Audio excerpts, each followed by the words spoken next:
And welcome back, ladies and gentlemen. Our second game of the evening is about to begin. It's again EU League, Playday number 2 here, and we're live in beautiful Paris. We are in party clothes, and we're ready because it is the music party, or Fête de la Musique. What's Tim wearing, actually? He's got flowers on. That's an average, everyday shirt for Tim. That is a Tim shirt through and through, isn't it, really?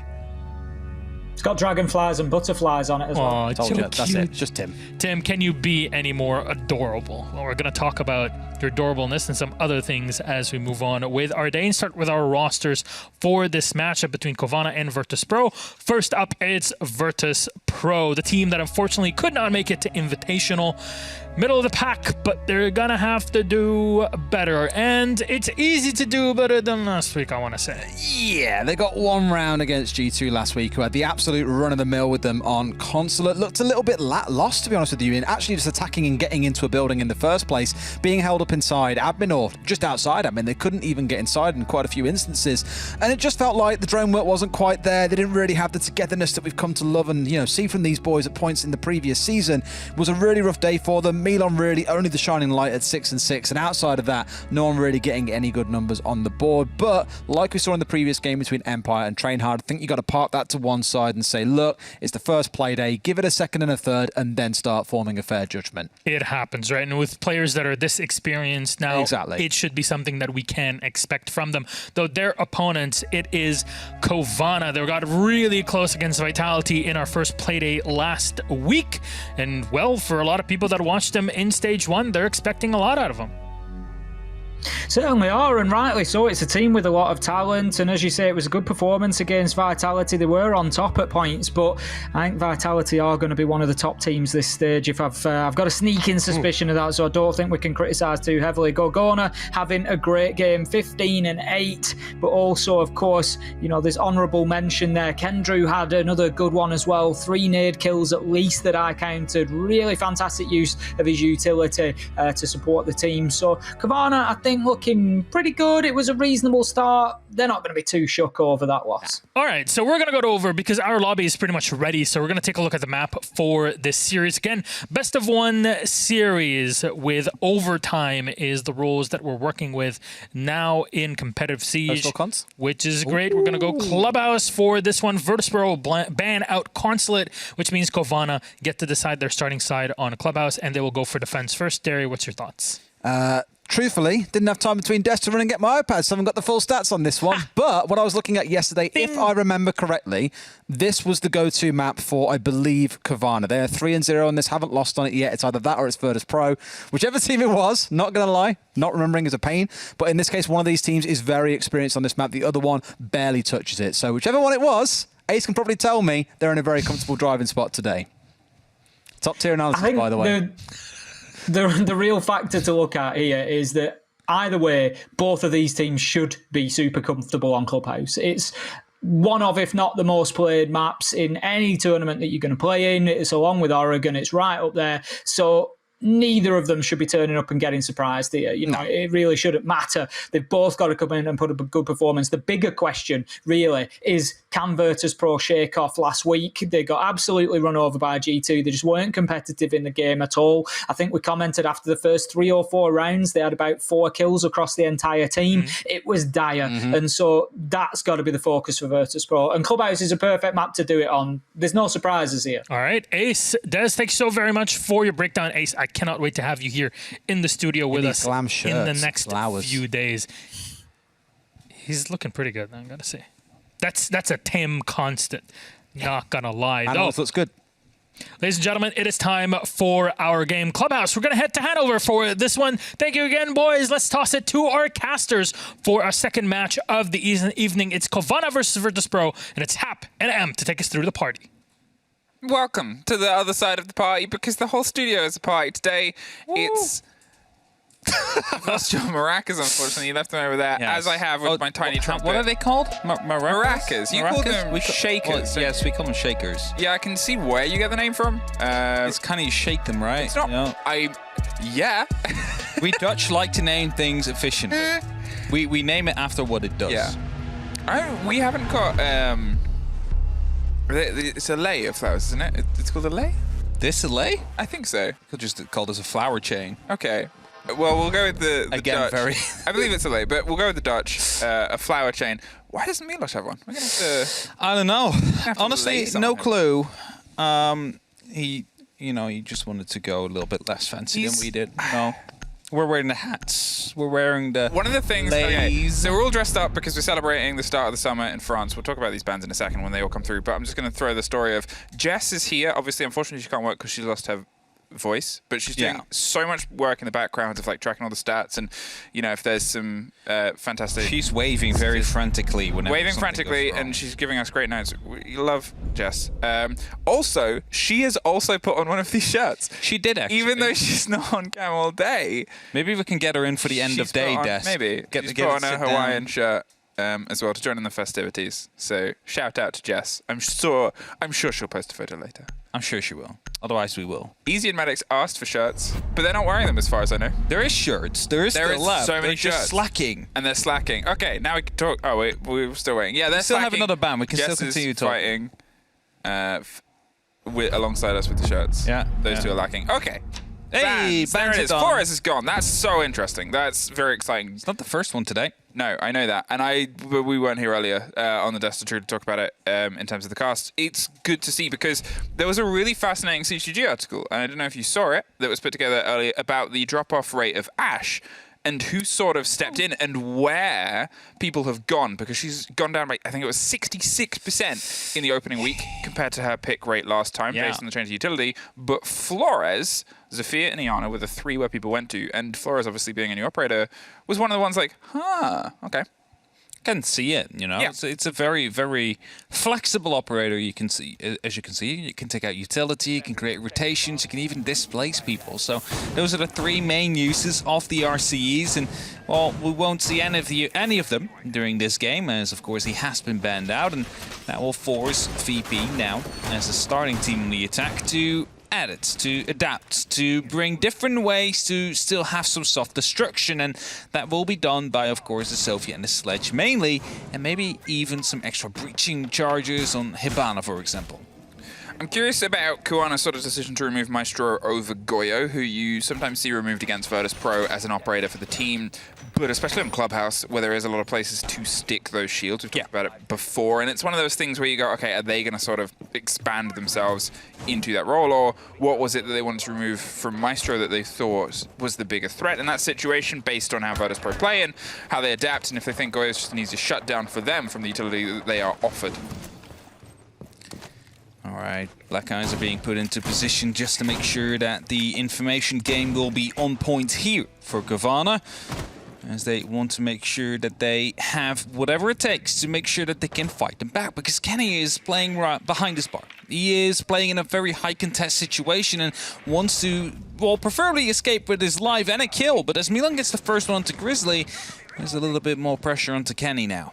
Yeah, very early take there against Grizzly. He was caught just on the swing around construction, I believe, was quite an easy drop. It allows them to get this early big bit of pressure, because you think of that confrontation, you think of how that was supposed to play out. We're still trying to find the buddy. Oh, maybe it was in CC. They've obviously got the CC wall open. Either way, they're still being very aggressive about the hold. You'll often see teams will have a presence up here, then they'll fall back and they'll try and waste as many drones in time as possible. But look at all of the places they can swing on Gorgona. There is a body that's still playing outside on the window. Sloth finds them though, but then there's someone onto Sloth's back. But Sloth wins that as well on CC. Really shouldn't have. And that puts them in a very solid situation. Especially with the diffuser now being downed outside on the balcony as well. On the side basically being in the basement. So VP now needs to go for a recovery mission. Need to get these kills. They need to get that diffuser and then work their way down towards that basement. Drones are coming out, trying to find out if there's still any players up here, and the answer is going to be no, because there is going to be two in launch and, you know, that little meeting area. And as Andrizi is deciding to already work on opening up the hatches, that might get him killed, because Sloth is just waiting around the corner. And as the angles are being watched, it is Andrizi that might not feel too safe. The diffuser in the meantime will be recovered, however. Wow, that was, I mean, really shouldn't have been their body to lose in that situation. Obviously, you lose a lot of utility in the pockets there, but it was just a gunfight where I was talking about how they had all the cover. They had the body outside Jacuzzi, they had the pickup for the swing lane on CC, and Sloth just able to take that and then take the second engagement, find success in it, really saved Gogona's life there, because otherwise, without him, you assume it would have fallen away. Kendrew, still playing a bit loose here, still has the potential to offer some surprise around the backside. They're entirely eyeing up this drop on the side, and as the fire comes to the back of those boxes in the A case, it's Kendrew around the backside, gets one, misses the second, who was just covered off by that middle of the kitchen utility. There's the swing, the jiggle around the door, and he's able to get one more, just leaves Enter easy with only 15 seconds, but not for very long. Cowana, they take a round that really shouldn't have been theirs. It was a really great start here from VP. They had a good kill. They were starting to take some control on that top floor. However, Sloth was able to find double with that, drop the diffuser and make sure that a lot of the pressure on the top floor was alleviated.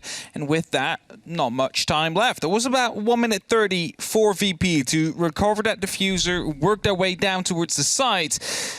And with that, they kind of forgot about droning out Lounge. And with that, they weren't able to, of course, catch out these two players that were just looming around the corner, waiting to go up for a flank. That then resulted in even more kills, of course, from Kenny. And from there, it went to worse. With that, Cowana able to pick up that first round, a great first round. Well brought back by them, but as you said, might have not been allowed to be brought back there. Yeah, it really was built upon finding revenge on the top floor. As I said, you do those tall extensions. You can either try and dig in and get firefights, which to be fair, Cowana are more than capable of, but usually you'd play it as a much longer game. You would try and bait a bit more utility and a bit more time out of them and make that late push more pressure. The thing about Cowana is when they start to lose bodies, they react aggressively. They'll try and swing back. They'll really dedicate themselves to getting the trade, sometimes to a fault. Here, taking that firefight against Virtus.Pro, they might have been a little bit unaware or a little bit lacking on the attention on that approach here. And Gogona gets himself that cam just outside again for what you expect to be them stepping up. And Virtus.Pro are the ones that need to try and match the pace, because if Cowana build pace, they are at their most dangerous. Interesting to see here is that VP is not putting the initial pressure down onto the wall, onto the balcony wall. No, they're going for Garage first with both Excaros, a Maverick, and a Thermite. So a lot of the hard breach potential is being used there, and Sloth taking a lot of damage will actually go down onto K9. Will be confirmed, of course, with the impact grenade right afterwards after the ADSs got wasted. That's going to be a very early entry yet once again for VP. Now, as they try and creep their way round and build upon the success of taking out that early body, you want to make sure that it's nothing that they repeat before, where they were able to get that revenge, get another body out of the situation and see if they can start to collapse and apply this pressure onto them. Grizzly has stepped up and retaken the mantle of the rafters there, looking towards that door with a pre-thrown C4, but unfortunately nobody is home to suffer the effects. There's Gorgona, though, hopped out with the intel from the camera before, just caught on that rotation, back in by Ras. Gonna use the grenade. There is a swing on the door, and Anarchic gets it. A little bit too late. Again, look at this Cowana. They respond with the loss of bodies and the loss of light by trying to push themselves back in. Grizzly over the top as he's being grenaded, gets one more and leaves the two bodies stuck under the stairs. Great responses by Cowana here, and Grizzly now finds himself in a 1v2 inside the garage, waiting for the teammates to come and help, but we'll be taking down Pasha first, and that leaves it all up to Andrezi now. He's just waiting. The pings are coming in. They know exactly where he is, and Kenny will be throwing in that Nitro cell, getting that final kill. And that is going to be the second round here for Cowana. It's starting off quite strong, but yet again, an opening kill here for Virtus.Pro, which is being responded to very aggressively by Cowana. They just peek, they just go out. You saw it from the injury that we had inside of blue. Instantly the smoke rotates down to try and save him. Even though that the grenade gets tossed out, he will die for sure. Maybe you're still going to be able to get the return frag on him, and that's exactly what happened. And with that Cowana, they stay in motion, they stay and to try and contest the to keep the initiative, which they do still have. And with that now can go on a roll, because this is the second round in a row where VP had the advantage, but they lost it due to the aggression that Cowana can bring. So, we cycle around the third site here, and Cowana, they're not letting Virtus.Pro get comfortable. There is the Man with the many shields I talked about at the beginning is what is often a traditional ban against Virtus.Pro on this map. They've obviously lent into that instead. They want to structure him into their defense. It gives you a lot more space. It gives you that sort of multifaceted wall defense that you can fall back and then have a new pocket of safety and then fall back. And to be fair, with how they've been making Virtus.Pro play uncomfortably, it gives them a little bit more kind of solidity. It gives them almost a route that they can cut their way through and say, well, if we take this, it's going to put more pressure there, and it allows some seconds, but it also limits the rotations and the pushback that Cowana themselves can do. VP now need to make sure that this doesn't get into their heads. They need to adapt to whatever Cowana is bringing as we speak, and that Claymore that Milan has just put down could be a great start. They're expecting a run out from Strip. With that, you're going to be able to try and cancel it out. A little bit of damage will be done onto an Arctic as they try and open up on a window, but nothing too major and nothing too, well, hindering for the likes of Cowana. And as these last windows are being deployed, you see a bit of care from the Sledgehammer of Pasha. Maybe a Nitro cell will be tossed up. Of course, not the case. And as the exothermic goes off into CCTV, that should be the first point of contention. That should be the first point of VP trying to bring the fight to Cowana, and hopefully for them this time take the upper hand and keep it. Now the pressure's coming across the top of the rafters here as they steadily try and force that body out into a more uncomfortable situation. With the CC wall already open, it's that sort of split push that you expect to see across the board. Cowana is the man lounging in lounge. Underneath, there's a bit of an opening on the door itself and might be able to offer some countenance to a bit of a swing here, but you're always concerned that it's being held from that little bit of range. All the intel will be passed around, and that C4 in pocket could prove deadly if he can get himself confident enough to swing round. He might not know that he has a little bit more give here than before, but that C4 goes... Where'd it go? I don't think it got It's blown. stuck. Oh, stuck on the top. That's unfortunate. It just has to blow it before it becomes danger. But look at this. Cowana is the man that's actually rotated out and finding himself a new angle of approach. And a minute 20 still on the board. And this is the sort of stem and slow approach where we now hit wall number 2.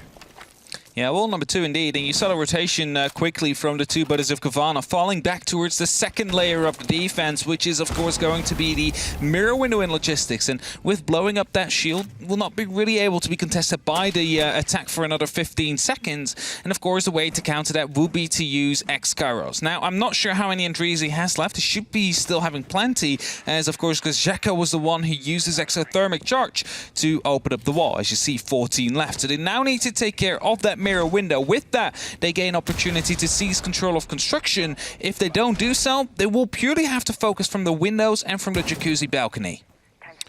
Now the pressure comes towards this mirror window, and Kendrew cannot really hold on to it for as long as he can. It's Sloth that finally opens up the body count. 30 seconds left, sprays through Milan with some revenge behind the bomb chassis. The pre-placed play is the one that comes through for them, but they still have to get themselves inside, and Cowana is still underneath with that C4. No, it's Rask. Sprayed through and captures a very particular and important kill over that billiards table. So, how are Cowana going to respond? They're still trying to find a little bit more aggro and a little bit more of a spray around the corner there. Kendra has taken up the position of Sloth, but doesn't last very long there with only 8 seconds left. It's Grizzly underneath. Makes the diffuser go down cold. There's the spray in the rotation. A C4 is flung, and it's an Arkic who hops out of there. Milan, though, taking the initiative, gone elsewhere, but Rask on the rotation is able to finally find Virtus.Pro some desperate success. Had no clue where the plant was going down. You saw him rotate. He wanted to use that nitro cell to secure the kill, but Rask, as you said, there to catch him, there to make sure that this round wouldn't be bleeding into Cavana's hands either.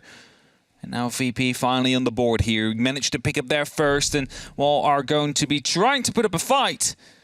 And as we are heading towards Church Arsenal next, Cowana will be trying to regain that momentum, to slow VP down as much as possible, because you want to get as many rounds as you possibly can on your defensive half. Not just, of course, on your first half. Let's put it up like that, because if you put up as many rounds as you can on that first half, that is only going to be increasing the pressure onto your opponent, who then still have to, well, thread into unknown territory as they haven't played it themselves yet in this said official game.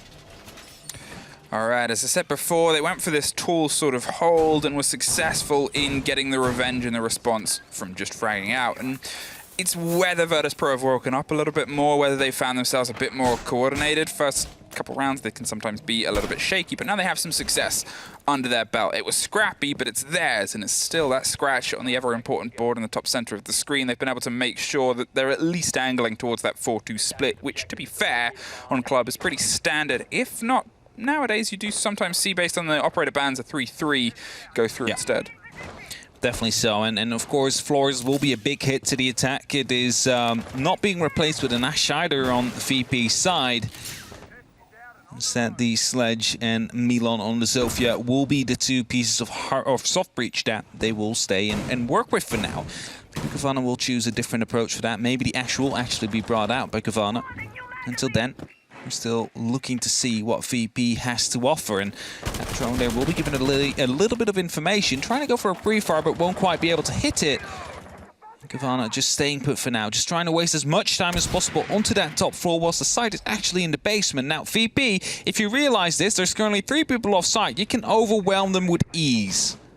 It's just making sure that you have those dots fall into place at the right time, because the more you find yourself wrapped up in trying to control players that are this far away from the site, the more time that ticks away, which plays into the game, and then at the same time, you'll often see that these players, they're not trying to hold on to these top 2 floors for the entirety. They're often looking towards that minute-and-a-half marker, which we're about to get to, if not the minute marker, and saying, okay, well, let's start to try and peel our way back. Let's start to try and get ourselves covered. You can see the sort of scratches and starts of that, but Sloth, yeah, he was eyeing the idea of a fight. A drone catches him down in the bottom of lounge that he's able to take care of there, and it still puts Virtus.Pro in this tricky situation of they're still trying to work on information that might be outdated.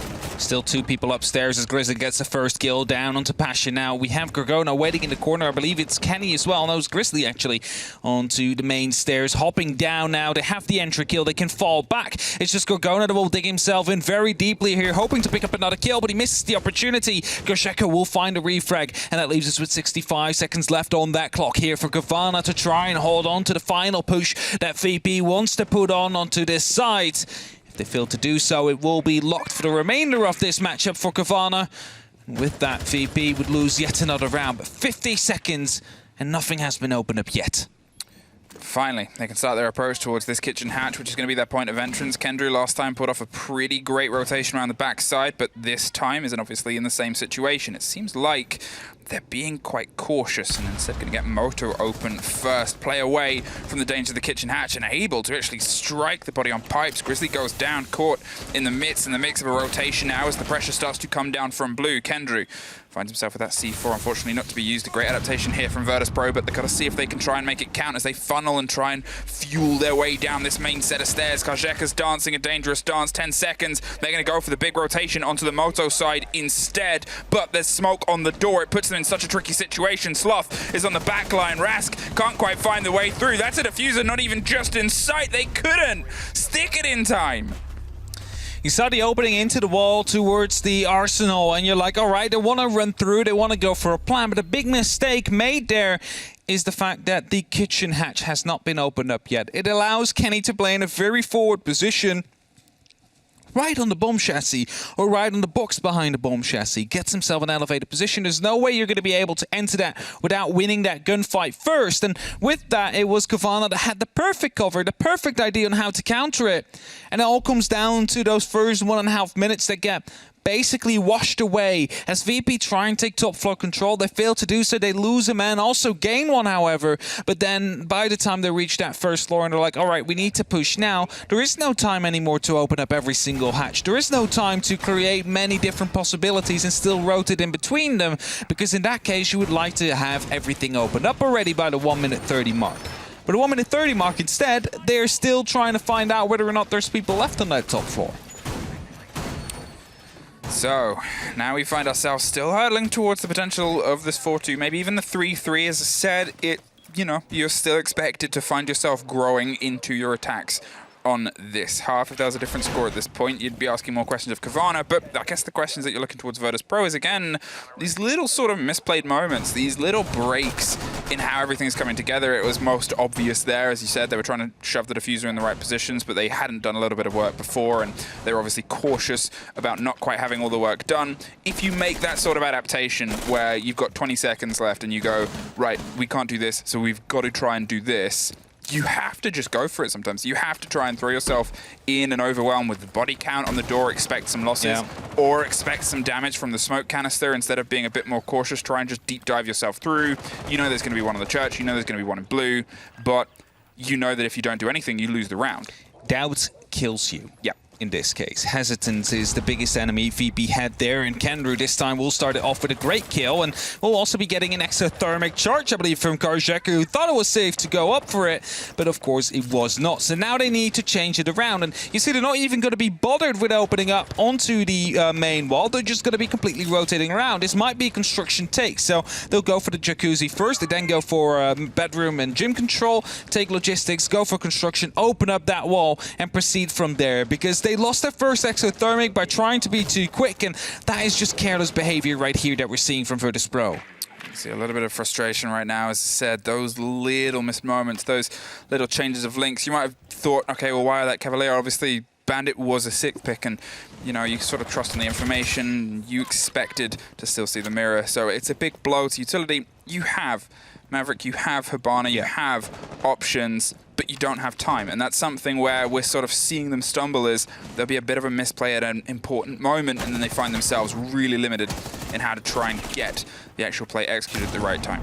Mute Gemmer on the wall right there will be stopping the X-Karas from actually going through. Gorgona will now use the Bandit charge to destroy them as well, so even if they would clear the Gemmer, they would not be able to use it. In the meantime, Milan, however, will be securing himself a DBNO onto Slov yet again onto the rafters, but this time no impact to secure that kill, and that means that Grizzly will shortly be able to pick him back up, and they will put themselves back into a 5-on-4 situation. In the meantime, however, they're already mavericking down the construction wall. They're trying to open that one up, but it's a very risky business. It's a very risky thing to try, because if you're not paying attention, you might be taken out. Of course, it's going to be the X-Karas that will officially blow up that hole. That gives them an entry, but there's not much time left, and as Rast now tries to open up a bit of a rotation into the wall from the balcony there, that should be a bit of cover that they hope to use.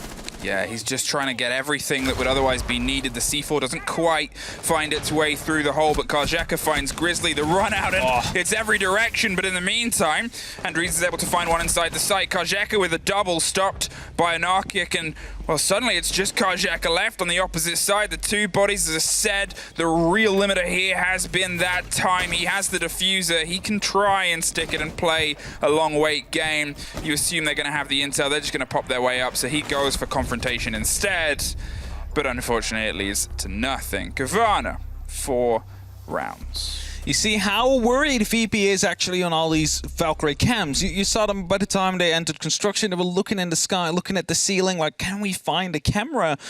And they weren't able to do so. Not sure if there was one actually located around there, but you see them constantly worrying about cams. You see them constantly worrying about the information there, and that is also going to be the reason why they didn't want to go for the plan. There is going to be that information piece on you. There might still be a nitro cell that wasn't accounted for due to that 6th pick, and with that, of course, you're trying to figure out whether or not you would be safe to go for a plant. And of course, with the little amount of time left, surely we're going to get pushed as soon as you're right. So with that, try to go for the pick. Wasn't able to get it. And Cowana now lead 4-1. VP, just like Empire, seems to be struggling so far, even though Empire managed to put up quite some rounds and actually got a point in the end. A single point. Yeah, it was a sort of strange game in the game before, in that it, you know, statistically, attacker-sided. I think both teams would disagree, because statistically it was clutch-sided. It was mistakes were being made, and, you know, and I think it can be similarities here for Virtus.Pro's attacks. So it's down to, I guess, if we're going to have a similar game before, is are Cowana likely to make these same sort of mistakes? Or are we going to see them make these same sort of mistakes? Because, as I said, there's the parts of the play, and you understand why Virtus.Pro are doing what they're doing. You understand why they're going for these rotations, why they're going for these sort of change of where they're trying to, or they're sort of pushing past some of the earlier mistakes. But it's still that sort of disconnected, messy spaghetti approach that unfortunately is leaving them a little bit disjointed when it comes down to it. And, you know, it's a tricky situation when your attacks aren't quite connecting and you feel like they could be and should be, because it's frustrating. It builds that frustration. It is, but it just seems like they're a bit too hesitant, sometimes a little bit too careless with their utility, as of course the exothermic was lost very early on in the last round. Of course, this time it will pop, but it is due to the fact that it's not that important for Cowana whether or not that wall will stay closed or not. The only reason why reinforce it is just to bleed out these exothermics, give them a chance less to actually use it with a beautiful nitro cell yourself from Kenny, just flying through, able to pick up that kill, and with that, it's going to be the man advantage yet once again, but Milan is trying to contest. Milan has an angle that he can try and hold, and that will be Sloth that is on the other side of it. The question is, can he win that gunfight, or will it go Sloth's way this time as well? It's at least 2 rounds now where Kendry's been able to take care of Pasha with the C4 from a bit of range, and I guess it's the response that you want to see here is that grenade was just caught by an ADS in the very dying seconds of it before it hurtled towards that Goya shield at the top of the red stairs. Makes things much more dangerous because you've got to try and keep burning through them. You've got to know that, well, we've already pumped all this utility in. If we don't make it happen with the way ADSs are now, it's just going to reset. And they've realized this. They took up the option of, instead of trying to force their way through and not quite trusting, they're going for a rotate. Milan cuts Gorgona off in the split, puts Sloth into a tricky situation where he can either try and take the fight here on the side window, as he's done before. It shows that they're expecting it, or they maybe have a drone that's giving them intel on saying Sloth's about on CC, don't lose to it, and that allows Milan to sort of pay this attention and let the pressure come from the rest of the team on the other side. That keeps him busy as well, though. Rask, however, with a very dangerous drop here, comes from the back, will be able to pick up that kill, and with that gets CC under control. And now Cash can be taken under control as well. Just a mirror window of Kendry yet again is going to be a problem point, a pain point, because they cannot take construction as a result. Grizzly all the way on the bottom floor right here will be using these yokais to hopefully clutch up last second for Cowana here. And as a Nitro will be traded with a grenade, it is going to be an Arctic that gets the worst of it. He drops down in a DBNO staked, and that leaves us with 30 seconds left. But remember, still 2 yokais up, 30 seconds, and Grizzly all the way on the bottom floor. That's the thing, they've sort of played this echo against the late movements that we've seen them take. The diffuser goes down!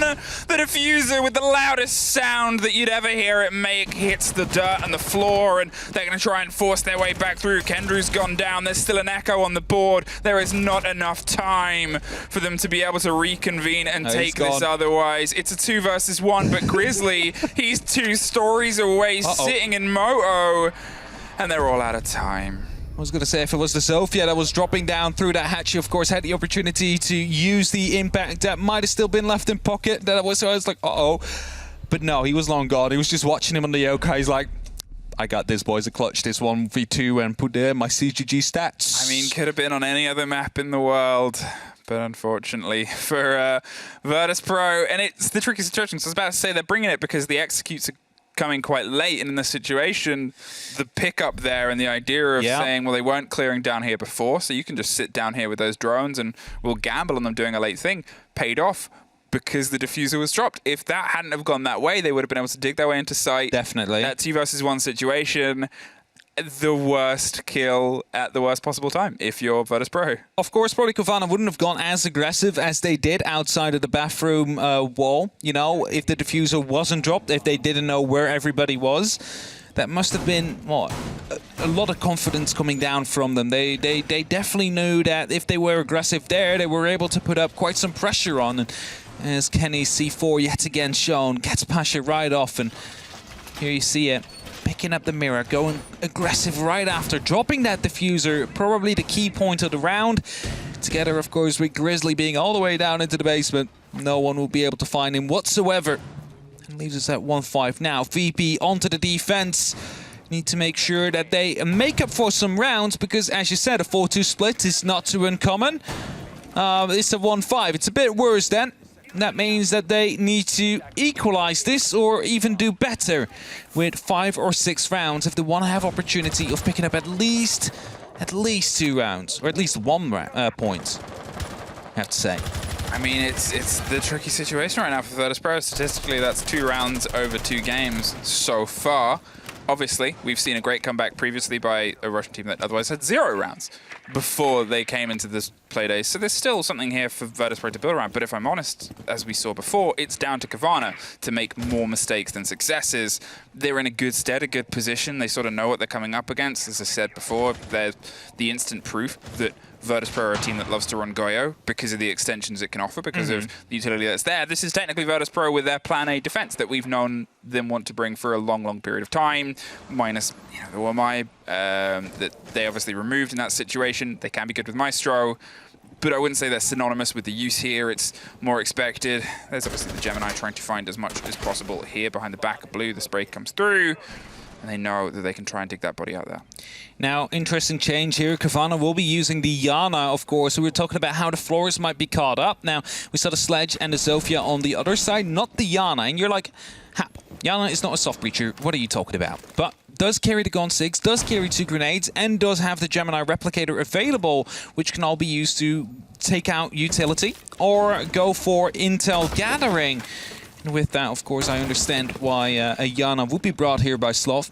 Also, many call her the new Ashe. Has the G36C, has that extra ability that is so helpful and might be more helpful in some of these cases than Ashe, as she has an G36C as well. Well, it ties back into that CGG article that came out earlier, where it shows how people have adapted that were previous Ashe mains towards the changes, and only in our region, only in EU, have we seen more people go towards Iana than Zofia was the other standard change. Kajeka suffers a little bit of a shoulder of damage. There could have been worse if maybe half a foot over, but it's the start of the pressure of the explosives. A minute on, and they're doing all the work that they can. Nobody has been left, but they've been able to take control of the rest of the space as they wanted to. They're making sure that they get open the kitchen hatch, which we said was one of the things that massively cost Virtus.Pro before Cowana are doing all the work that they need to. But if VP can dig in here and lock themselves early with a couple of bodies on the opening push, it could really throw Cowana off. Need to clear out the men behind Boiler. A single grenade will be used to waste the ADS. Now, let's see if there is going to be a second. No, they have it. Sloth gets in the grenade from Blue, and with that, it is going to be Boiler cleared out. However, Milan and Andrezi both watching it. A kill goes both ways here as Milan gets traded out. Sloth managed to pick up a double kill, triple kill even. And Gogona cleans it up as well. It is going to be Cowana now onto match point, and not just 1M. There's a lot. There's a lot of them. Yeah, it was very well played execute. It was everything going to plan. It was, the positioning was fantastic. They knew where they needed to be. They sort of had themselves on that 3-2-1 go. And sure, there was a kill that went sort of Virtus.Pro's way earlier on into the engagement. But that strength, that overpowering that came through from Cowana, that ability to sort of go, okay, we've lost one, but we're not going to lose any more. That's what we were talking about when we said we needed that from Virtus.Pro. You need to hit those speed bumps. Don't do this in the real world, only in video games, but hit them full pace. And yeah, sure, you might lose a wheel. You might lose a bit of the car. The bonnet might fall off. Again, don't do this in real life. No. But you get yourself to your destination, and that was their stumbling that Cowana just sort of strong-armed them through. You see an Arctic go, because that they didn't have the full clear, went for the plant right next to the wall as well. Like, they sort of went, well, I've got to be in here, but I can't be there, so I'm going to go here, and I'm going to stick it. And my elbow's out, and it could be dangerous. That's that cavalierness that you need. It is, definitely. And I still dare to say the issue with Virtus.Pro throughout this game has been them hesitating. You see them worrying about, all right, so we've wasted 2 minutes on trying to clear the top floor. What do we do now? And it looks like there's a lot of mixed signals coming in, because you see people rotating from left to right to left to right, all within 10, 20 seconds. And with that, of course, that is extra time that gets wasted. That makes Cowana even more comfortable. And right now, it is going to be match point. 2 match points, 3 match points, 4 match points, even 5 match points here for Cowana. That's the situation we're in right now. It's not the craziest comeback we've seen. We've seen better and bigger things to happen. But by the way, Virtus.Pro has been playing so far. It's not really looking too good for them. I think that's the thing as well, is it's not, you know, they have all these options for all these endgame rounds, but I don't think we'll see many with how these sort of teams have shaped up. It's just been a little bit, as I said, uncoordinated, unfortunately, from Virtus.Pro. We only really would get the true taste once we saw both sides, and we've only seen one round. There's no two ways about that. But Cowana being this confident in this situation, having locked off, you know, 5 of their defenses, they've taken the first attack now. As I said, the most dangerous Cowana is a confident Cowana. Because it's a Cowana that will literally throw themselves, you know, they're the ones you send in. What are you doing there, Rask? Just an early take there on Rask. They're the ones that you send in when you're like, we don't know how dangerous this is, and you get a confident Cowana, and they're like, don't worry about it. Like, they'll charge into, they're the horror movie ones where you go, no, don't go in there, but then they appear like 4 scenes later. No, Basha, no! Oh no. Did he just whiff. I'm going to call it whiff. An entire magazine onto a man that was on his drone in his first try. Was able to turn it around. Anarchic as well. Kasheka will be able to find a return kill, though. Kenny will go down. Kendrew gets taken out. That is your Maverick gone. It's going to be making it a little bit harder to open up the wall, of course, but in the meantime, we already have 2 men down on the VP side. Rask and Pasha both gone. That is a Nitro, and that is your Roamer that both got taken out. Now, a lot of information being gained here by Grizzly. They know exactly where the Black Eye is. They'll just probably put themselves into a position where they can deal with it. Of course, right now, I'm just quickly checking. There is a mute on the board, but with the current lines that the Maverick has made, surely the mute jammer has been removed. Indeed, and as another kill comes in from Sloth, the wall will be opened up at the same time as well. And this is only going to be making it worse right here. I wouldn't be surprised if Cowana ended within the next 30 seconds.